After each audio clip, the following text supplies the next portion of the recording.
Trek Geeks Podcast Network is proud to have Fansets as its presenting sponsor. Fansets is the home for amazing pin collectibles with over 300 officially licensed Star Trek pins and new releases every month. Stay tuned for a special discount code worth 10% off your next order at fansets.com. Fansets. Our pins have character.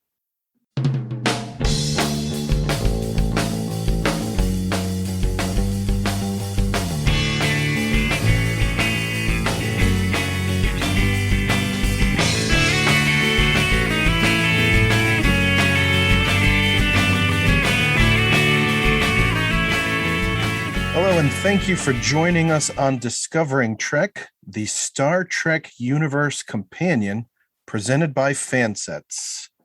My name is Mike, and I am joined by my co-host, Emilie, and we had a great time interviewing our guest for this episode. But before we get into that, Em, why don't you tell everybody where they can find us online? You can follow the show on Twitter at Discovering Trek. You can find us on Twitter at Trek Legacy, on Instagram with the same handle, and you can also find us in Camp Kittimer from time to time. If you'd like to join the conversation there, answer a couple simple questions and you'll be welcomed in by our admins, Haley, Jackie, and Fark. You can subscribe to the podcast by downloading the Trek Geeks mobile app or by searching for us on Apple Podcasts, Spotify, and Google Podcasts.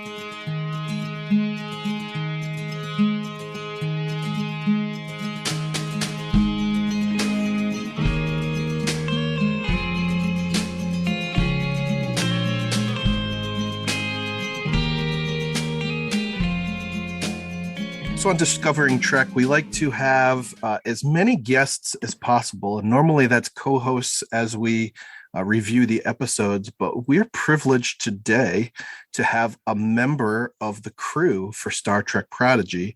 And by crew, I mean the behind-the-scenes crew.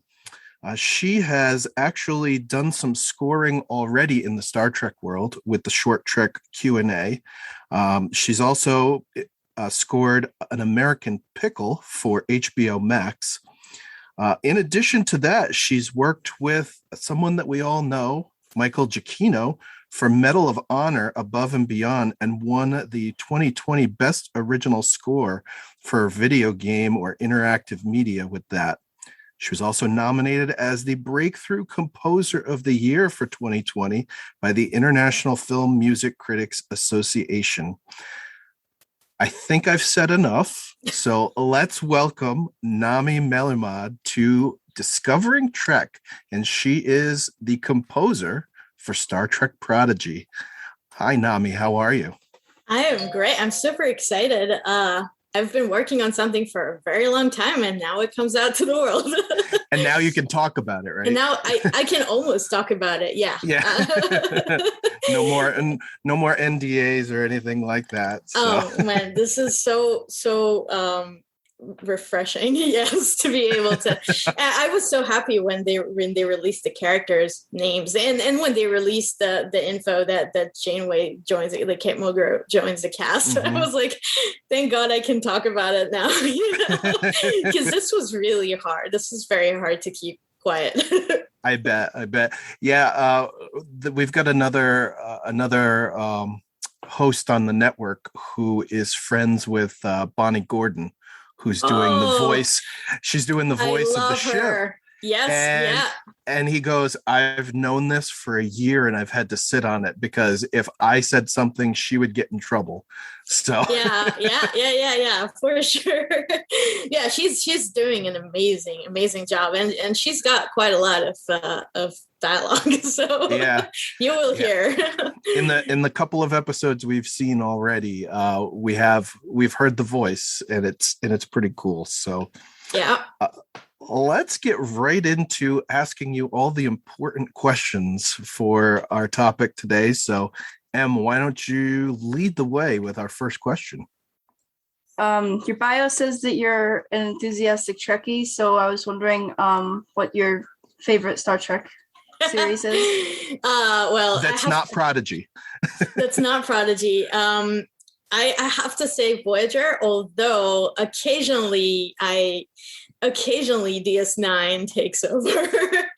But I love Voyager because there's this like overall arc. They have a mission. They are going home, and it just the way that it flows, the way that it drives through the seasons. I always love that. And then just Janeway was, her character was always like, yes, she's inspiring, she's incredible, but also she's like the strong woman who doesn't take no for an answer, and like she's so fierce, and she takes no.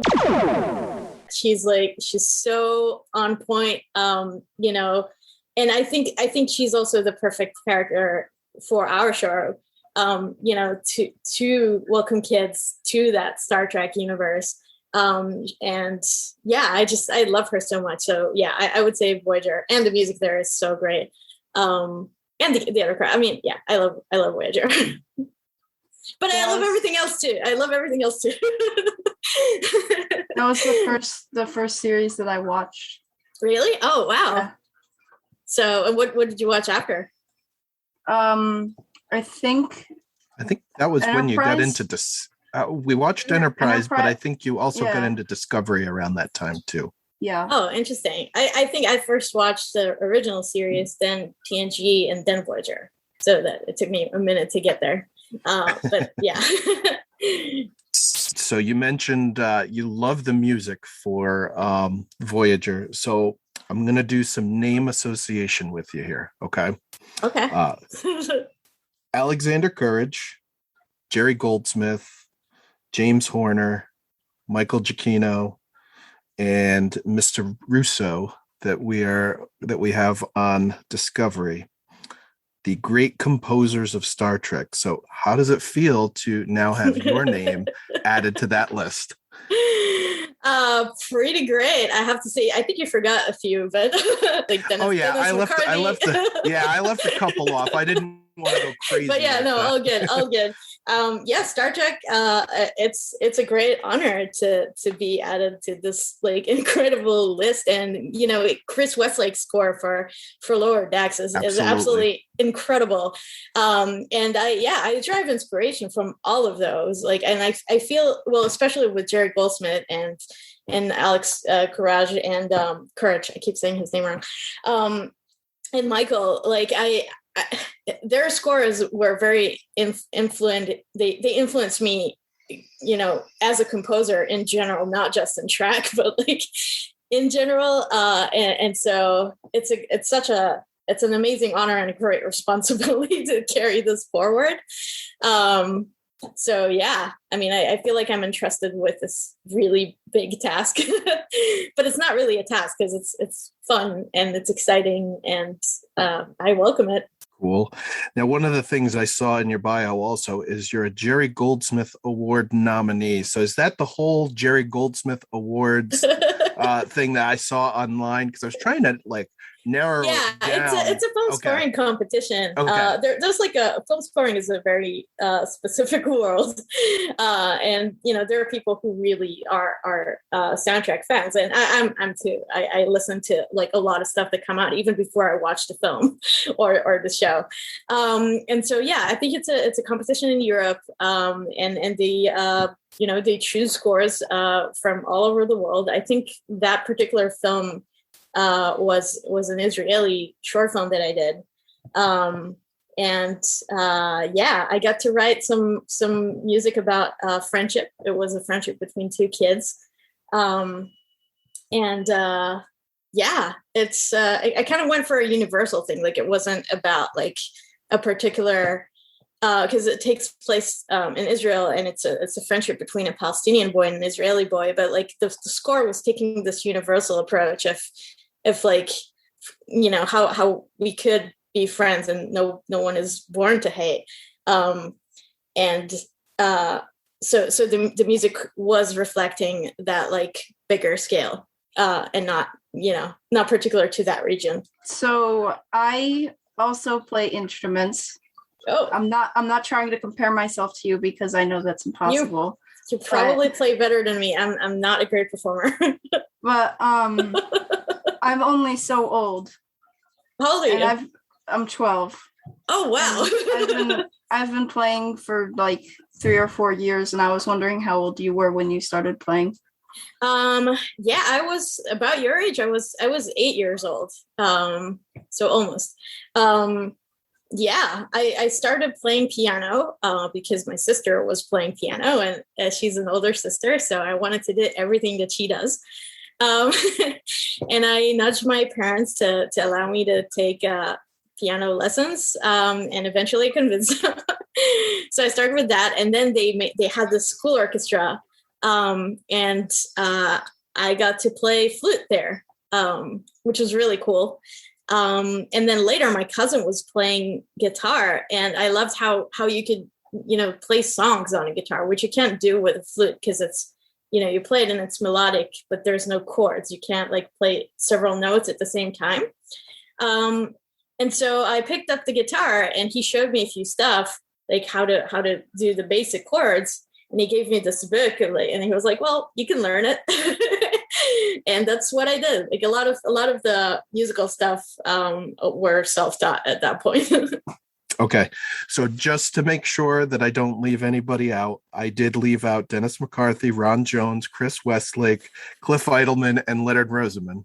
Oh my God. I am sorry for calling you out on all the male composers. A lot of male composers of Star Trek, I have to say. So now we're going to change gears, but I'm still going to play name association here with you. Okay. Kate Mulgrew, Sonequa Martin Green. So you have the first female lead for Star Trek and the first female lead of color. And so now you are the first female composer. So I know that you are a board member for the Alliance of Women Film Composers. So what does it mean to you to jump into such an active franchise like Star Trek, even being a fan of it, and to set the mark there, be the first female composer? Well, I hope I'm the first and not the last. So I hope so too. Yeah.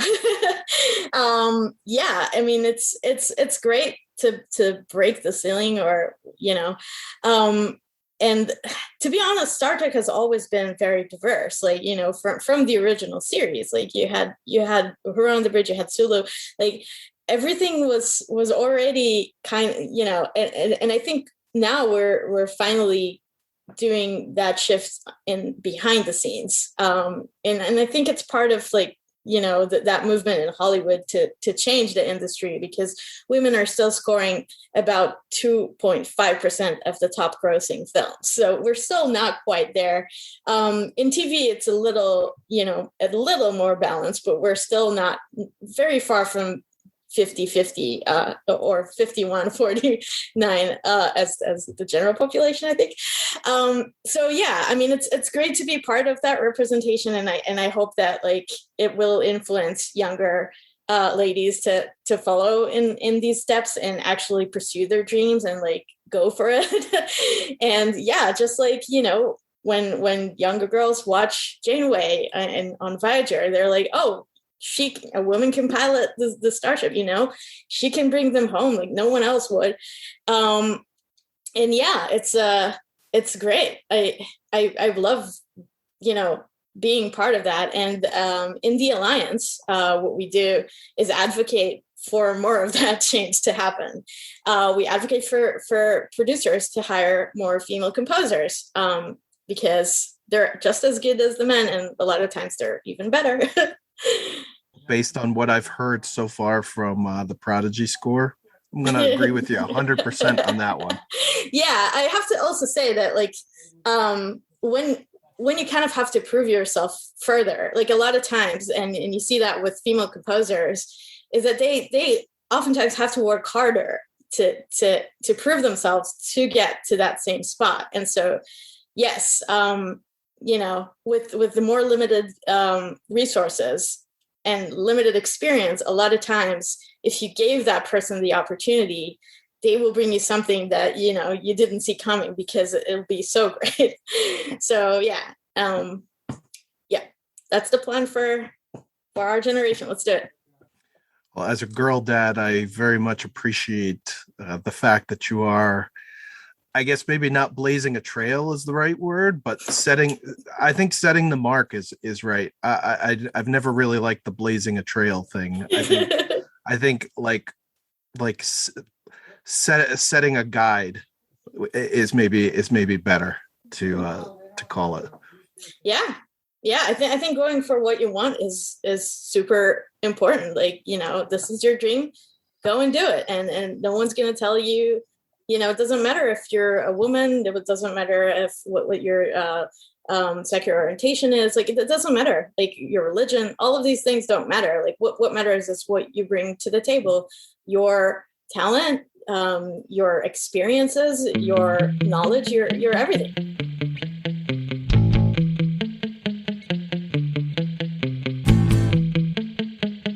We'd like to take a moment to talk about Fansets, the presenting sponsor of the Trek Geeks podcast network. Did you know that it's been 5 years since Fansets has been providing us with top-notch merchandise? It's hard to believe, but in that time, they've been providing us with offerings for all different types of fandoms, including Scooby-Doo, DC Comics, Batman 66, Harry Potter, and Rick and Morty. And Prodigy looks like it will offer a ton of awesome pin ideas for Lou, John, and the Fansets team. In fact, we've already seen a cool Delta badge in episode 1, so maybe that's something that we can expect soon. Keep an eye on fansets.com to see if that happens. And while you're there, check out the over 300 officially licensed Star Trek pins, including the aforementioned Delta collection, as well as micro crew pins, episode pins, and many other great designs. So as Bill would say, head on over to fansets.com and put a whole bunch of pins in your cart. As a listener to the show, you can receive 10% off your next order from Fansets by using the code Discovering Trek at checkout. And remember that you receive free shipping in the U.S. on orders $30 or more. Fansets. Our pins have character. And we thank Fansets for being the presenting sponsor of the Trek Geeks podcast network.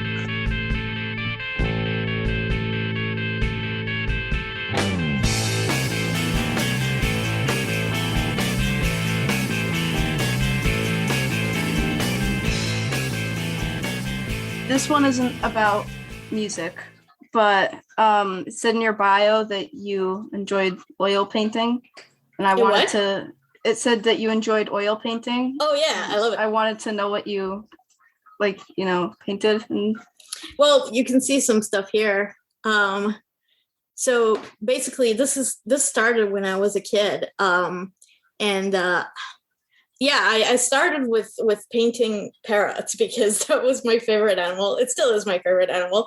They're just so glorious and colorful, and there's so many kinds, and they're just amazing. And I remember watching this 3-year-old parrot he's not 3 years old, but like this parrot, and he had the intelligence of a 3-year-old. So I was always like fascinated by birds. And anyway, I started painting them, and I took some lessons to learn how to do it better. And then I started also painting like photos that I took around the world. So this is New Zealand when I traveled there. This is the Netherlands, actually, snowing, which is not happening a lot. And this is Australia. And it's in the Aboriginal style of that's how a lot of the Aboriginal people do their art, with like all these dots and circles. It's really fascinating when you look up close. So yeah, and it really relaxes me too. Like when I can just listen to something, a podcast or music, and not think about scoring. Those are really nice. I'm not very good at painting, but I do draw a lot, and it is relaxing. Yeah. What do you draw? All kinds of stuff. I really don't draw anything in particular. I'm working on a mural on my wall right now, though. Oh, cool. Of what? Something from Zelda. Ooh, nice. Yeah. She was fortunate that her parents let her paint all over her walls. That's you know what, that's nice. When I was younger, I didn't paint on the wall, but I wanted my room to be yellow. Sorry, what? No, go ahead. No, I'm saying it took a minute to convince the parents, but yeah, I was gonna do more, but they wouldn't let me. Oh my gosh. Well, how dare you? For now. Okay.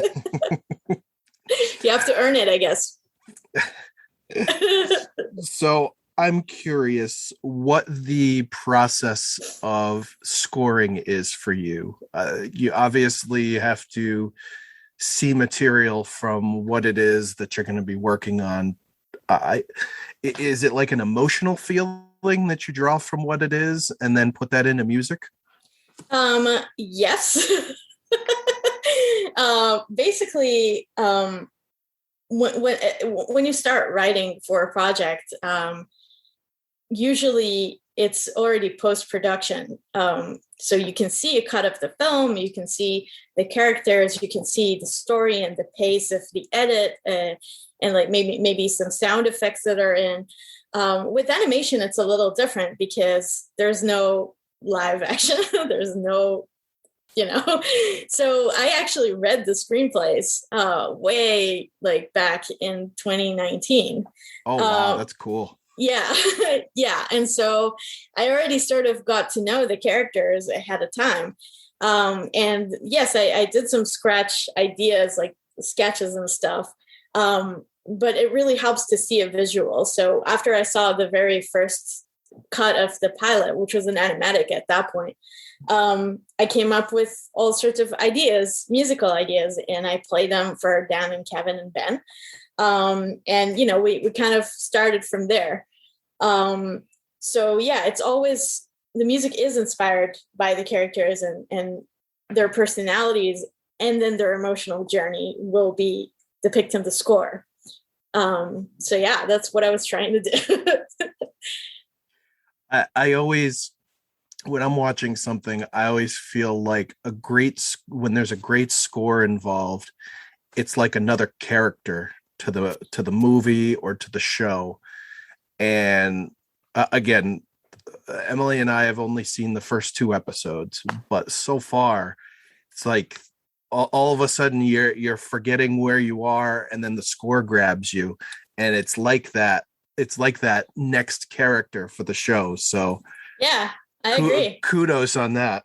It's a lot of responsibility because yes, we're basically creating like, a whole new world, that didn't exist before. There's no production sound. There's no, everything is created by the artists, like the animators, the sound designers, and the musicians. And so, yeah, it's, I'm glad it worked, for you. Yeah, for sure. Yeah, it's a great responsibility. And I feel like the protostar is its own character, like, in the show. And the music kind of helps reflect that as well. So it also said that you traveled a lot, and I was wondering how that's been with COVID, and after this is done, if you're planning on doing a lot more traveling. Yeah, I love traveling. Oh my God. As a kid, I traveled with my parents to the Netherlands like every summer. And then we would travel to Europe, like to other countries like France and Switzerland, and Belgium. Like it was really nice to and very eye-opening to see all these like different cultures and different people, different foods. And yeah. And so I also personally traveled to, like, after high school, I went to Canada for a trip. I was 17 years old and I was very clueless about the world. But again, meeting so many people and just experiencing like what the world is, because growing up in such a small place like Israel, which is, I don't know if you guys know, but it's kind of the size of New Jersey. Like it's really small. So I also traveled a lot back home. And then I went, after military, I went to Australia and New Zealand for half a year. And again, like there's so much that you pick up, just views and animals and culture. And you meet fellow travelers, and it's all very exciting. And I went to China, I went to Thailand, and yeah, from a lot of places, I picked up like instruments that were there or like that were easy for me to carry throughout the trip. So in New Zealand, I would play the harmonica all the time, and my friends would get very pissed off because I wouldn't stop playing. And in China, I got some Chinese flutes called diqi, and I learned how to play them. And I think I also had a ukulele to because it was easy to carry. And I really wanted to play some music. And here, I mainly traveled here, like in the US, to see all the big parks and stuff like, Utah and Nevada and California. But there's a huge list of places I want to visit. And I really want to go to Nepal and to Vietnam and Laos, one day after COVID, hopefully. I haven't done much traveling during COVID. In fact, I was going to go to London to record Medal of Honor, but we had to do it remotely because everything got shut down. The plan is to travel more and more. I love traveling, and it's really inspiring to because when you compose, you draw from your own experiences, really, like you draw from your emotions and your feelings. And I think it's actually helping you if you have experience to draw from. Well, we certainly appreciate you giving us some time today to talk about all of these things, Nami. And if our listeners would like to see more about you, where can they look online? Okay, well, there's my website, namicomposer.com. And I'm on social media with the Nami Composer, like on Instagram and Twitter. So yeah, and Spotify, I guess. Oh, Spotify, yeah, because we have an album coming out. Oh, beautiful. For Prodigy. Oh, yes. I was going to talk about that in the episode itself, but if you want to tease it, go for it. So, oh my God, I'm so excited. Yes, we basically released everything. So that's our plan, is to release everything every week, when the episode comes out, or we may do it bi-weekly. We'll see. But like the plan is to release all the scores. I'm excited for you to hear it. I think the first one drops on Friday. Sweet. So she is Nami Melumad, and she is the composer for Star Trek Prodigy. And once again, we thank you so much for joining us here on Discovering Trek today. Thank you, guys.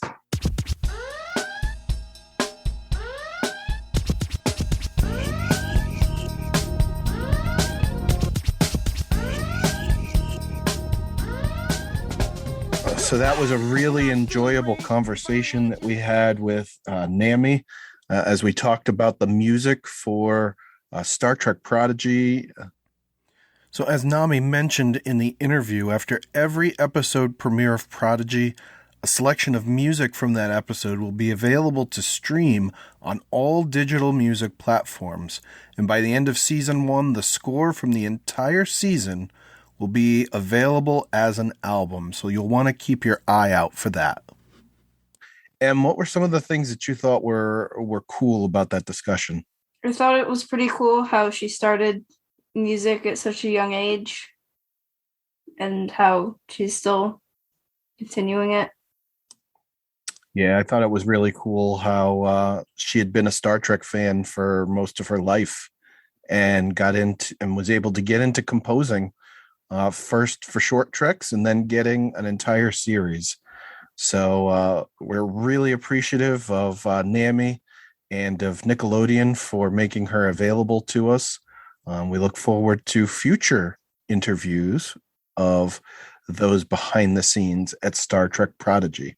Now, don't forget that you can support Discovering Trek and the Trek Geeks Podcast Network by subscribing to bonus content on Patreon. Get access to unedited audio of all of our podcasts and a lot of other perks. If you'd like to support this and the other member podcasts of the Trek Geeks Podcast Network, beam on over to patreon.com/TrekGeeks, where subscriptions start as low as $2 a month. And for more great Star Trek discussion, check out the aforementioned member podcasts on the network. In addition to Discovering Trek, there's Trek Geeks, Rewind, Politreks, 5-Year Mission, Deep Space Pride, Infinite Trek, The Divine Treasury, Sci-Fi Sisters, and the newest shows Drawn to Trek, Science Station 2, and With the First Link. You can find all these shows and where to listen on trekgeeks.com/listen or by downloading the Trek Geeks mobile app. The Trek Geeks Podcast Network. No one talks Trek like we do. So keep your eyes peeled for additional interviews as Prodigy goes along. But otherwise, we will continue to offer our weekly analysis of each episode. Until next time, never stop discovering. Music for Discovering Trek is provided by 5-Year Mission. They're writing an original song for each episode of Star Trek. Hear more of their music at 5yearmission.net. Discovering Trek is a production of Coconut Media Works. Executive producers Bill Smith and Dan Davidson. For more great Star Trek discussion, discover the other shows of the Trek Geeks Podcast Network at trekgeeks.com or find us in Apple Podcasts, Spotify, or your favorite podcast app.